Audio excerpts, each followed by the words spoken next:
亲爱的朋友们，欢迎来到微光夜读。昔日女神在 4S 店卖车，我却眼睁睁看着她妩媚地扑在死对头的身上。她说，当初上学的时候就知道你一定是最成功的，至于那个陈峰给你提鞋都不配。死对头笑得猖狂，可他们不知道这家 4S 店是我开的。接下来开始我们本期故事，记得点击订阅并开启小铃铛。我叫陈峰，毕业之后再也没和同学联系过，可偏偏就在今天，我收到了同学聚会的邀请。回想起学生时代，除了我的女神之外，我再也没有其他美好回忆。那时有个死对头张扬，和我喜欢同一个女神，偏偏她成绩好，家境好，是个富二代，我什么都拼不过，硬是当了他们3年的笑柄。与其说是笑柄，不如说是被随意欺凌的一条狗。我按照老同学发来的地址，将车停在附近的停车场，可我却发现这方圆100里都没有饭店或者可以聚会的地方。正当我疑惑之时，我的身后竟然响起了一道极其熟悉的声音。我心里咯噔一声，学生时代被欺凌侮辱的回忆瞬间涌上心头，那是一种下意识的心慌，即便是过去多年，仍旧萦绕在我的心头。我吞了口唾沫，不敢置信地转头看去，站在我身后的人正是我的死对头张扬。此刻的他正双手抱在胸前，鄙夷的眼神丝毫不掩饰地落在我身上。他上下打量了我一番，嗤笑一声开口：“哟，这不是老同学陈峰吗？”平复好情绪，我自然地朝他伸出手：“好久不见，张扬。”张扬瞥了一眼我身后的车，又看了看我伸过来的手，扭头冲身后的几人使了个眼色。哄笑声四起，张扬猛地握住我的手，很是用力。我吃痛地闷哼一声，但仍旧面不改色。陈峰，就是一同学聚会，你也没必要这么装啊。就是，大家都是老同学，租车来像什么话？租车？听闻我回头看了一眼停在身后的车，他们以为这车是我租的。他们这么想，我其实并不意外。毕竟谁能想到上学时干啥啥不行的穷光蛋会摇身一变成为大老板。他们的嘲讽调笑不断，我没吭声。张扬以为我默认了，不轻不重地拍了下我的肩膀，带着羞辱的意思。我没理会他，只是抽身离开，却没想到他直接揽过我的肩，拉着我往街道对面走去。另外几人也拽着我的胳膊，似乎想把我强行带走一般。我总算明白了，这哪是什么同学聚会，这分明就是张扬给我设下的圈套。我挣脱不开，被他们拉去了一家 4S 店。张扬笑得肆意：“陈峰，没见过世面没关系，哥带你好好看看。”周围的几人补充道：“你还不知道吧？咱们张扬早就成张大老板了，今天来就是找兄弟们当参谋来提车的。”几人说着，指向停在屋内的汽车：“多看看吧，要不是沾张老板的光，这车是你一辈子都没法近距离看的。”张扬偷笑着摆摆手：“什么一辈子？我看若不是有我，陈峰下辈子也看不到这种豪车。”看着眼前熟悉的场景，我张了张嘴，一扭头就瞧见了一脸慌张跑来的经理。经理看着我，刚要鞠躬，我赶忙抬手。张扬还以为经理是来找他的，出尽了风头。看见没？经理看见我都得毕恭毕敬。我真没想到，张扬居然拉着我们来了我的 4S 店。经理见状没吭声，我使了个眼色，他转头接待张扬。可就在这时，从员工休息室竟然走出来了一个熟悉的曼妙身姿，那不就是我的昔日女神袁露吗？她怎么会在这？我抿着唇，心中又惊喜又激动。多面未见，袁露还和上学时一般，皮肤白皙，面容精致，尤其是那一双看人都含着柔光的水眸，微微上扬的眼尾下长着一颗黑痣，身形苗条，黑色的包臀裙加上丝袜，简直就是男人收割机。站在我身边的几个男人眼睛都看直了，就连我也下意识整理了一下衣领。那可是曾经高不可攀的女神，现在居然会在我的 4S 店工作，都怪我的产业太多，平时很少来视察，都交给手下人做。要是知道原路在我这上班，我哪里会让他受这种苦？一想到这，我懊悔地叹了口气。张扬瞥了我一眼，眼中的嘲讽更浓。他切了一声，撩了一下自己精心打理过的头发，吹了个口哨，和上学时一样，玩世不恭。我白了他一眼，却发现原路竟然朝这边看来，他的眼神关切，扫过我们在场的所有人。原路那一个眼神，我们这帮老同学一个个的都跟浸泡在蜜罐子一般，周围的空气中都散发着黏腻的甜味。我吸了吸鼻子，原路朝我的方向走来，我的心脏狂跳。从前和原路的点点滴滴如同走马灯一般在我的脑中浮现，令人心醉。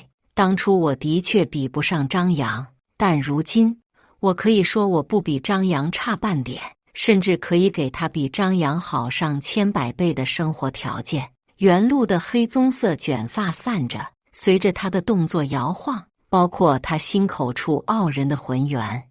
张扬吞口水的声音很是明显。我正脱开身后几人的手，站在张扬身边，看着原路。原路笑着，红唇轻抿，双眼弯出一条好看的弧线，闪烁着光芒。他走到我跟前，我犹豫着，可就在我准备开口之时，原路竟然一把抱住了张扬的肩膀，整个人依偎在他的怀中。我彻底傻眼。张扬抬手摸上原路的腰肢，随后抬眼看向我，脸上写满了得意。我咬着牙，死死攥着拳头，看着眼前这一幕，我颤抖着伸出手：“原路，你还记得我？”可我的话还没来得及说完，原路抬起头，直勾勾地盯着张扬，泪水溢出眼角，他的眼眶发红，看着楚楚可怜。可抱着张扬的手没有半点松开的意思，他轻柔带着撒娇的意思推搡了一下张扬的肩膀：“这么多年你都干什么去了？一点消息都没有。”张扬笑笑没有说话。周围的老同学起哄：“真巧啊，咱们张大老板来提车，还能遇见小情人了，这不得旧情复燃啊！”原路微微一愣，随即立马反应过来，抹了一把眼泪，笑得灿烂。他靠着张扬的胸膛，满心欢喜地开口：“我就知道我当年没看错人，咱们学校就属你最成功。”顿了顿，原路像是想起来了什么一般，哼笑一声：“至于那个陈峰，连给你提鞋都不配，上学的时候居然还想着追我，还和你过不去。”原路的话像一把尖刀一般，狠狠插进我的心脏。我的呼吸一滞，呆愣在原地，仿佛全身的血液都在此刻倒流。我抿着唇，说不出一句话。原路撇撇嘴，又将头埋在张扬的颈窝处。他调笑着，也不知道陈峰那个穷光蛋现在在干什么。我的心脏就痛，脑中浮现的都是过去被欺负，原路轻柔地拿着纸巾擦拭我额头上血水的模样。当年的他在我眼中整个人都在发光，像天使一般。可如今的他竟然也会说出这般伤人的话，我不敢置信地看着他。突然，就在这时，不知道是哪个同学突然把我推了出去，我毫无防备，整个人扑在了原路的身上。原路被吓得尖叫一声，张扬拽着我的衣领，将我一脚踹开，我跌坐在地，身下传来剧烈的疼痛。我倒吸了一口凉气，头皮发麻，一旁的经理看见我坐在地上，被吓得脸都白了。我冲他轻微地啧了一声，他才没露出破绽。穷光蛋陈峰，咱们女神问你现在在哪高就呢？该不会在大街上捡破烂的吧？听见这话，原路松开张扬，转身看向我，他双手抱在胸前，居高临下的上下打量另外一番，脸上挂着丝毫不加以掩饰的嫌恶。陈峰，是你，想不到过去这么多年，我们还能见面。我踉跄地站起身，拍了拍身上的灰尘。下一秒，原路走了过来，高跟鞋踩过地面的声音很是清脆。我看着他越来越近的脸，呼吸有点急促。他抬手拍了下我的肩膀，我瞬间回想起那年他朝我递过来的纸巾。也许他只是对张扬一直念念不忘。正当我这么想着，甚至还幻想女神对我还有些许同学情，可我怎么都没想到，下一秒一大盆冷水从头浇到脚。原路不轻不重地拍着我的肩膀，眼底闪过一抹挑衅。陈峰，这么多年不见你，倒也学会虚荣起来了。来见我还特意租了身好衣服。我愣了2秒，等到我回过神来时，原路早已从我身边离开。他搂着张扬的胳膊，胸前的柔软蹭着他，笑得灿烂。张大老板，今天想提什么样的车？我给你介绍。张扬低头不怀好意地看了他一眼，手缓缓下移，狠狠拍了一下原路的臀。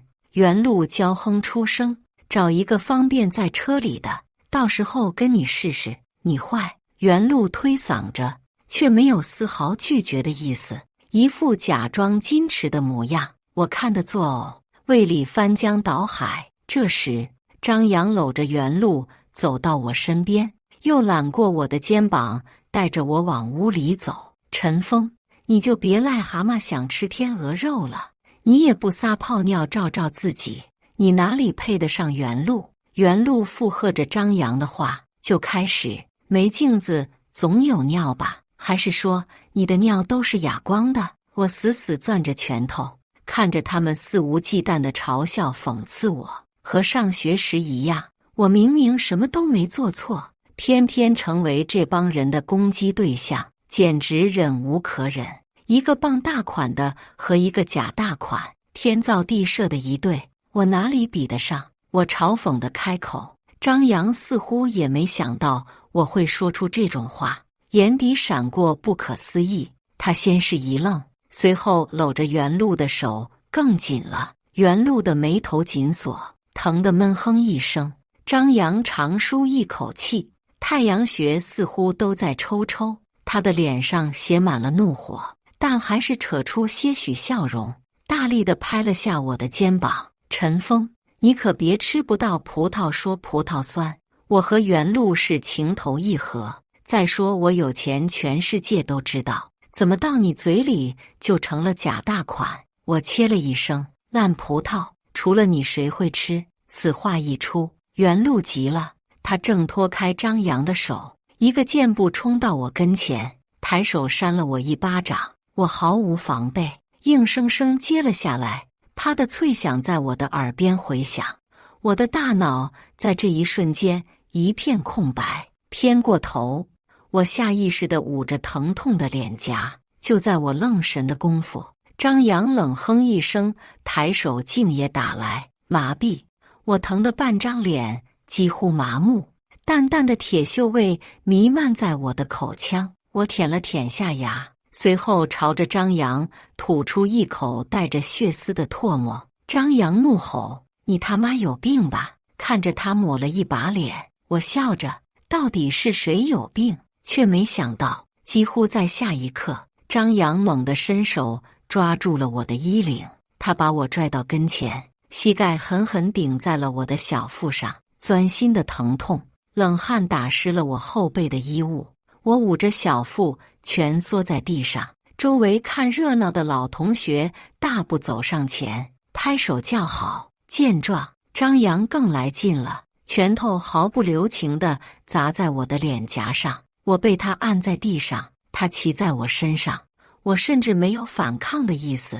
脑中浮现的都是那些年被霸凌的破碎片段，身体上的疼痛远不及内心中的恐惧，令人窒息的恐惧涌上心头，我几近麻痹。可当张扬拽着我的头发往车的方向走去时，我瞬间清醒了过来。我还有什么可怕的？在这个想法出现在我的脑中的瞬间，我伸手拽住了张扬的手腕。张扬想要挣脱，我却拽越紧，骨骼摩擦的咯咯声响起。张扬疼得直咧嘴，他松开了我的头发。我缓缓站起身，二话没说，一拳头落在了他的脸颊上。他毫无防备，连连往后退去，最后靠在了不远处的车上，发出砰的一声巨响。张扬瞪大了双眼，所有人连大气都不敢喘。张扬站起身，还想要反击，我抬脚踹了过去，他跌坐在地，捂着自己的大腿，表情痛苦。你凭什么打我？经理呢？保安都死哪去了？老子在你们店里被打了，连管都不管吗？一个两个都活腻歪了是吧？可任凭张扬什么喊，都没人理他。我冷笑着招了招手，经理走到我的身边，毕恭毕敬地喊了句老板。张扬彻底傻眼，我走上前抓着他的衣领，似笑非笑地看了他一眼，话语中的嘲讽加剧。凭什么？就凭我是这家店的老板，你弄坏了我的车，不让你赔得倾家荡产，你就别想出这个门。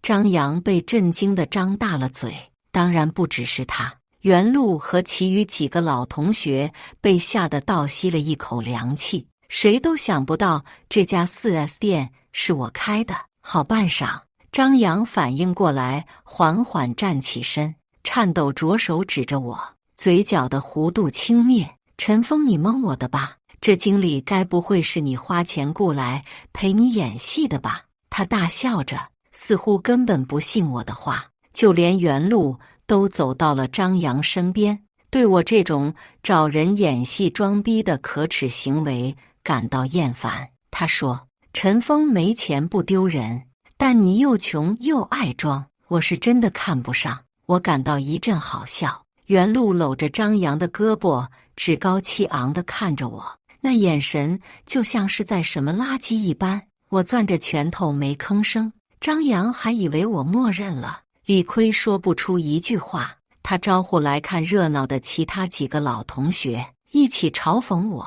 他们说我这种他一辈子都不会有出人头地的一天。不对，他们还说我下辈子也不会。在他们眼里，我一无是处，没有良好的家境，没有可靠的背景，就连上学时的成绩都是普普通通。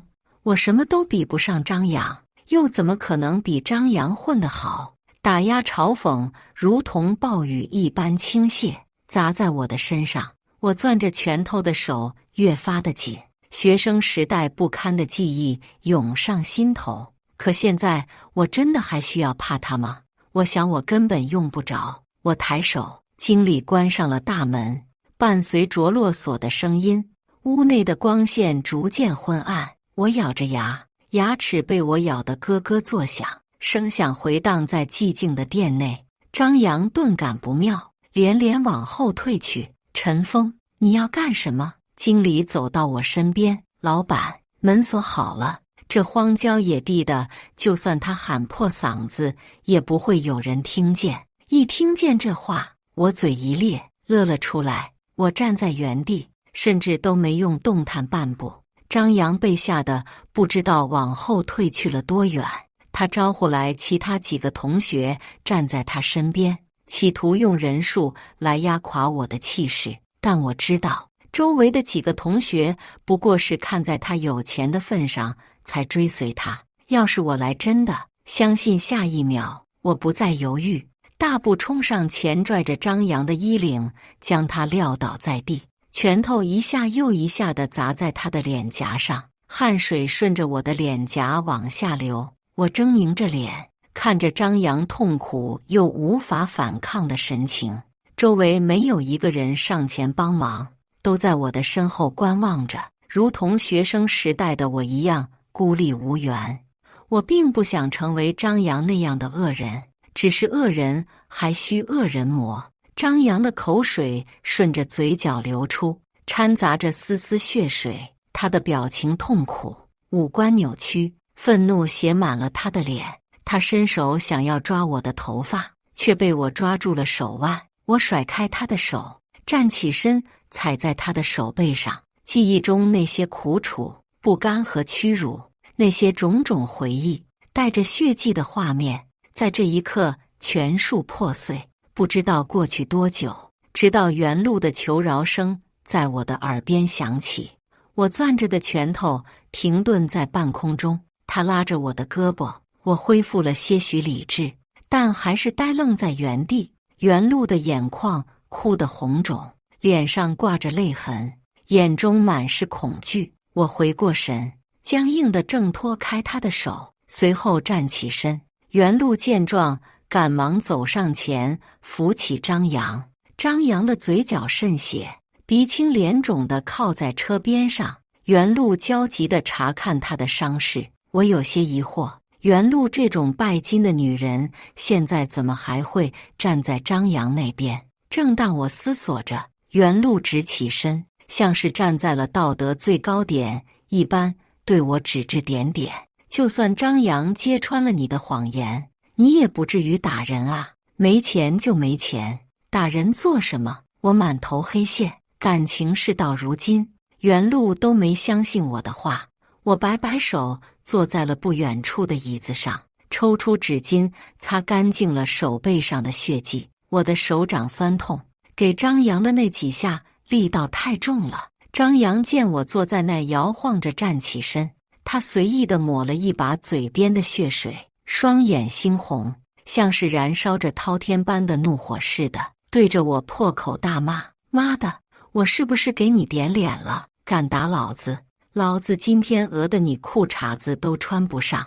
我饶有兴趣地看着他，点燃一根香烟，白色的烟雾缓缓上升，空气当中都弥漫着淡淡的烟味。张扬死死盯着我，我不紧不慢地开口：赔钱，还是先回头看看被你划伤的车身吧，赔得起吗？张扬听闻，转头瞥了一眼，表情复杂，脸色有一瞬间的怪异。他回过头看向我，不屑地开口：有什么赔不起的？老子钱多的是，把你整个店买下来都是动动手指的事，是吗？那你买啊！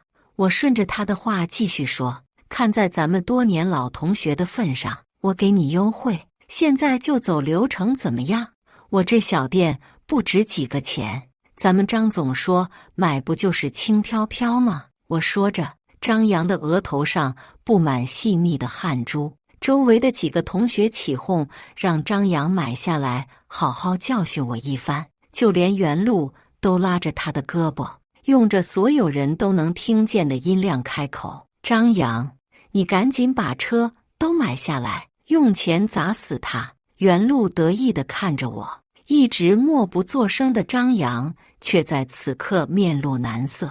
我在心底猜了个七七八八，原路的嘴一张一合，说个不停。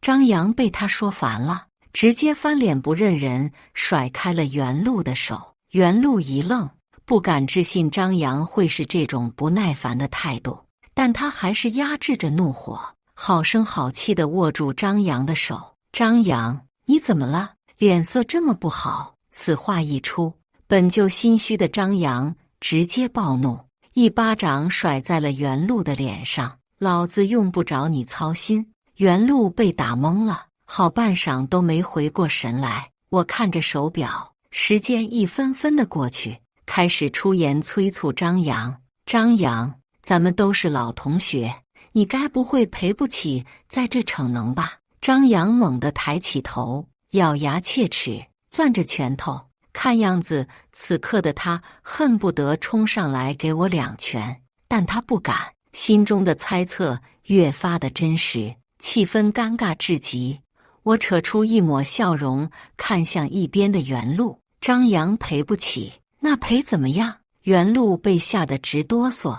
我的目光落在张扬身后的几个同学，谁都不说话。就在这时，袁路像是抓住了关键信息一般，理直气壮地质问我：“你说你是这家店的老板，可我在这上班，少说也有1个月了，我怎么从来没见过你？该不会是蒙我们的吧？”袁路这么怀疑，我理解他，毕竟我真的很少来这视察，都交给经理了。我没吭声，看了一眼身后的经理，经理心领神会，转身去了办公室。张扬的脸色也逐渐缓和，发白的唇一张一合，好半晌才说出一句完整的话：“你有什么证据证明这店是你的吗？找来2个群演，你真以为自己是老板了？我告诉你，你今天打我这事，我还没找你算账呢，我跟你没完！”看着张扬和袁路底气足，其他几个同学面面相觑，一致认为我就是没钱在这硬装，1个2个都开始出言不逊。我没说话，只是吐出一口烟雾。就在张扬嘲讽的眼神中，经理拿着一个文件夹走到了我的身边。我没犹豫，接过文件夹之后，将其甩在地上。文件夹摩擦过地面，发出刺耳的声响，最后停在了张扬的脚边。他瞥了我一眼，不屑地切了一声，随后捡起地上的文件夹。所有人的目光都聚集在那。在翻开文件夹后，张扬得意的笑容在脸上慢慢凝固，震惊的他双眼瞪得溜圆，赶忙翻到下一页。寂静的屋内只能听见沙沙的翻页声。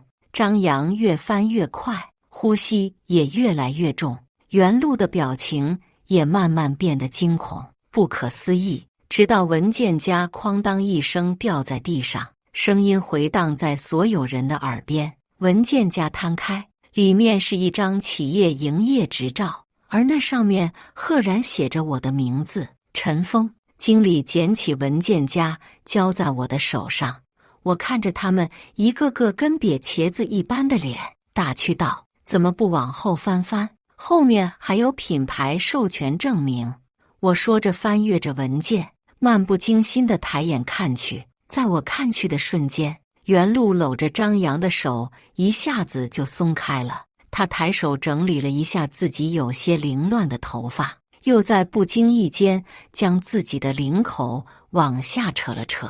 他以为我没看见，我的嘴角扬起些许笑容。张扬张着嘴愣是说不出一句话。我不耐烦地轻敲着桌面：“张扬，什么时候赔钱？”他没说话。赔不起的话也没关系，咱们都是同学，我也不会太为难你。他怀疑地看着我：“你想做什么？”我抿着唇走到他跟前：“你跪下来求我，我心情好了，自然不用你赔钱了。”张扬听闻一愣，看着我的眼神变得冷厉，他像是没听清我说话一般。“你说什么？”我不悦地盯着他：“耳聋吗？我说让你跪下。”就在张扬愣神的功夫，我抬脚踹在他的膝盖上，他毫无防备，吃痛的闷哼一声，双腿一软，扑通一声跪在地上。我居高临下地看着他，他抬头看向我，眼中的愤怒快要溢出：“陈峰，你别太过分了，你算要赔偿多少？”张扬的声音沙哑，说着就想要站起身，却被我大力地按了回去。他再次跪在地上，因为极度的愤怒，面容都变得狰狞，五官扭曲。“赔偿？晚了，你跪晚了。现在我不想要赔偿了。”张扬的眉头紧锁，挣扎着想要站起身，却被我死死按着肩膀。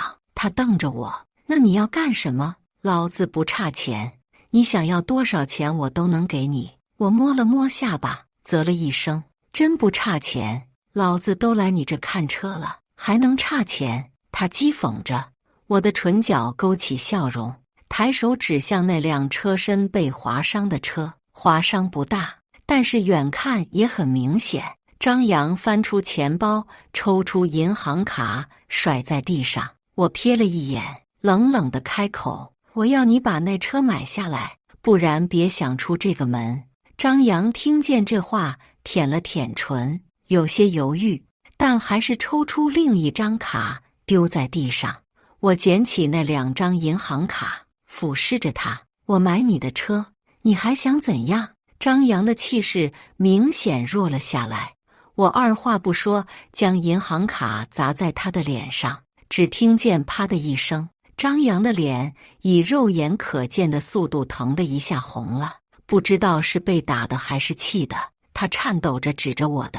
我抓住他的手指，看着他，又看看不远处停着的车，但是我不接受贷款，现在给钱车你提走。张扬一听急了：“那车500多万，你让我怎么现在给你？”我嗤笑出声：“张大老板身上没这么多钱，那你给人打电话给你送来啊？还是说你根本没有这么多钱？”张扬攥着拳头，我手上香烟燃尽，我不耐烦地啧了一声，直接弹在了他的脑门上。他似乎被烫到，嘶了一声，捂着头不再说话。怎么不说话了？哑巴吗？我说了，拿钱买车。我伸手不轻不重地拍在他的脸颊上，很是羞辱。张扬急了，甩开我的手：“陈峰，你别太过分了。”我过分？我再过分，会有他这般过分？倘若今天的我仍旧是一事无成，我甚至都不敢想自己会被他欺负成什么狗样子。我冷笑着，不理会他的话。张老板，不是都上我这装逼来提车吗？怎么连钱都拿不出来，囊中羞涩还来看车？张扬的脸憋得跟紫茄子似的，愣是一句反驳的话都说不出口。这时，娇软的女声响起：“陈峰。”我抬眼看去，看清形势的原路朝我走来，黑色包臀裙不知道被他什么时候拉得老高，随着他的步伐，隐约还能看见底裤的颜色，领口也低，带着的工作牌被顶得老高，直晃悠。他走到我身边，带着淡淡的香水味的手腕轻轻搭在我的肩膀上，眨眼间，泪水啪嗒啪嗒地砸在我的身上，带着哭腔的嗓音在我的耳边响起：“陈峰，上学的事是我对不起你，但是我也没办法，你知道的。我爹娘不疼，跟着爷爷生活，我需要钱上学。现在爷爷病重，我没办法了，才跟张扬走在一起。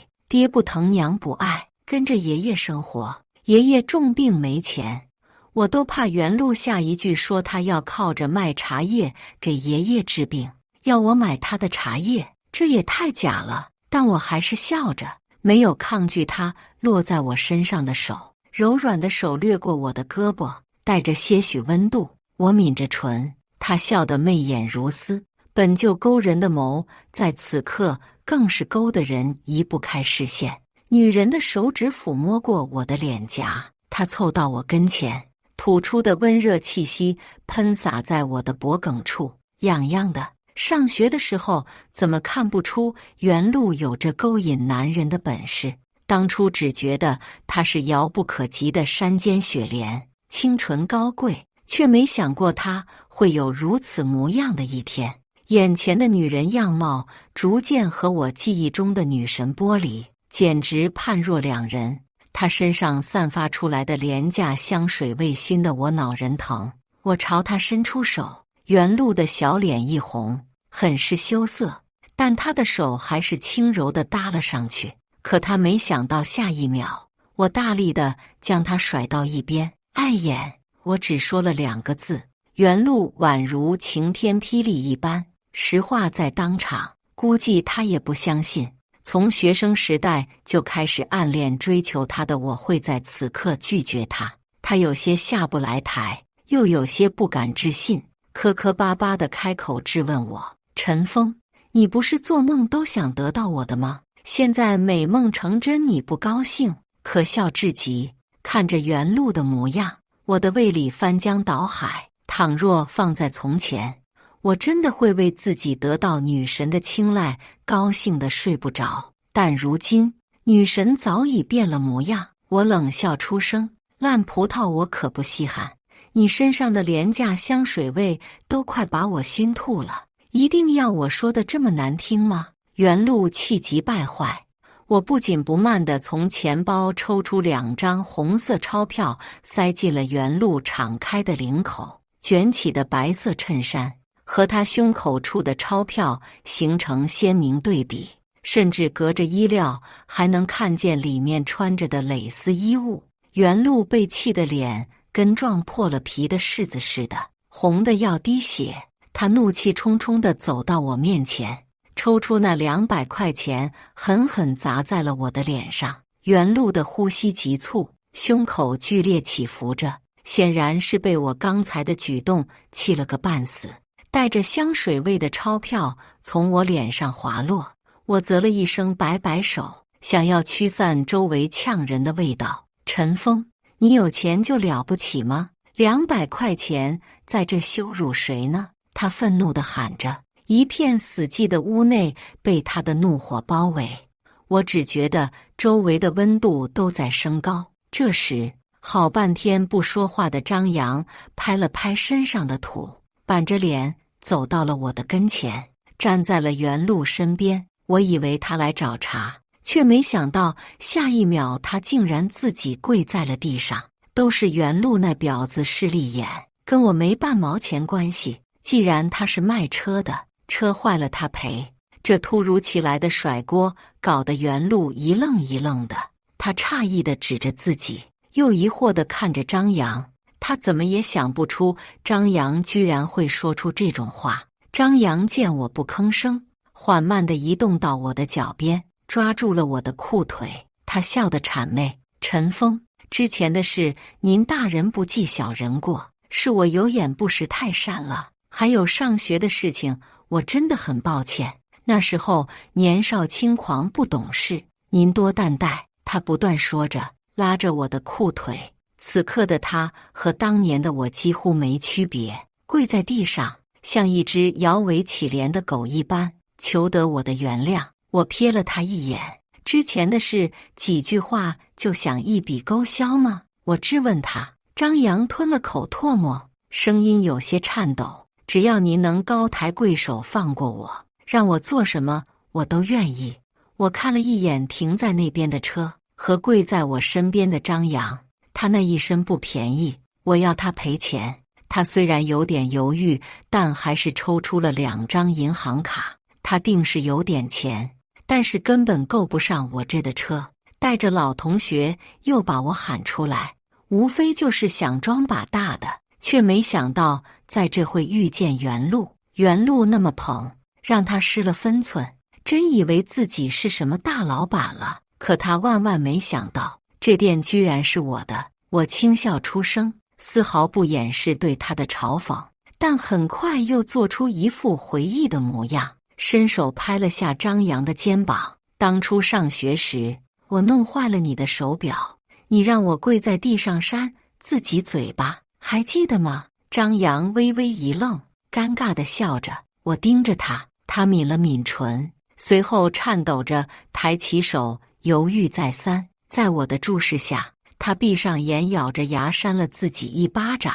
紧接着是第2个、第3个、第4个，我帮他查着数，心中顿感畅快，力气大点。没吃饭吗？听见我的话，张扬的动作有一瞬间的迟疑，但还是不假思索地落在了自己的脸上。清脆的巴掌声在我的耳边回荡，张扬的脸颊高高肿起，巴掌印清晰可见。到后来，我甚至不知道他打了多少下，直到嘴角渗出血迹，他颤抖着手停顿在半空中，再也打不下去一个。够了！直到我开口，张扬才停下手，但他还不敢站起身。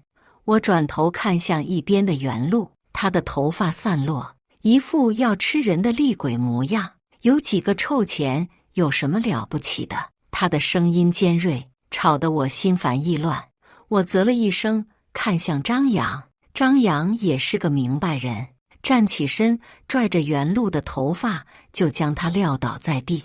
他抬手连着扇了好几个巴掌，袁路被打得惨叫出声。张扬为了讨好我，什么都做得出来，就连自己的老相好他都打。看着眼前的这一幕，所有人在我眼里就如同吵闹的苍蝇一般。